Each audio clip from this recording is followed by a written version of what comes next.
kwa niaba ya wafanyabiashara wa Kariakoo lakini na Tanzania kwa ujumla kupeleka salamu za shukrani kwa Mheshimiwa Rais wa Jamhuri ya Muungano wa Tanzania Daktari Samia Suluhu Hassan kwa mara ya kwanza ile tarehe 30 Januari aliposikia kilio chetu na kumwagiza Waziri wa Viwanda na Biashara kuunda kamati na kufuatilia tatizo hili kati ya wazawa na wageni kushindana katika soko moja la kibiashara.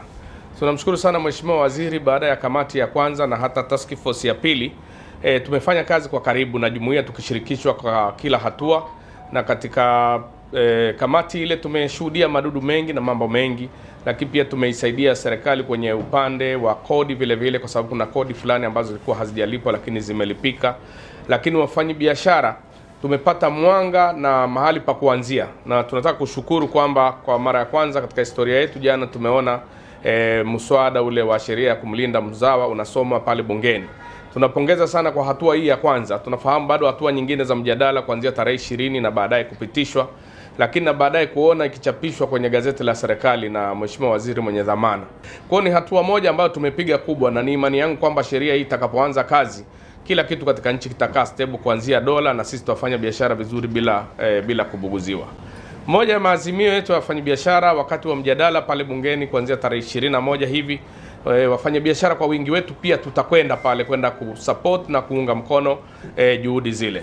Jumuiya yetu haihusiani sana na siasa, lakini wale watu ambao wanafanya jambo kwa ajili ya biashara zetu na wale ambao wanafanya kwa ajili ya nchi tunawaunga mkono kwa 100%, na tunawaombea mafanikio katika safari yao.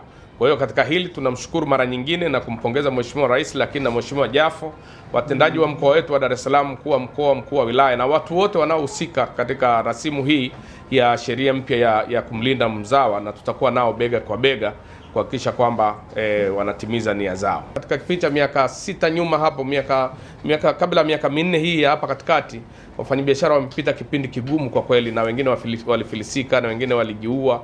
Sasa kwa hii miaka 4 tumeanza kuona mwanga. Kwa hiyo tunaomba tuone mwanga, lakini tupate sheria nzuri ambayo hatutarudi tena kule ambako tumetoka.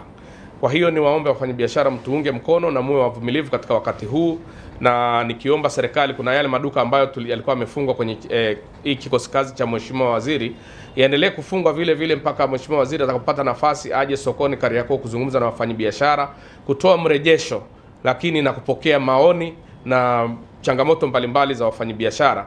Tunafahamu tunazo changamoto nyingi na hauwezi kuamka asubuhi ukamaliza zote. Walau tuanze na moja, tukimaliza tuende na ya pili. Ili kuwa mwanafamilia bora wa Global TV, usisahau kusubscribe, like, kushare na kucomment. Baada ya kusubscribe, bonyeza alama ya kengele ili kupata taarifa kwa kila video inayopanda Global TV Online.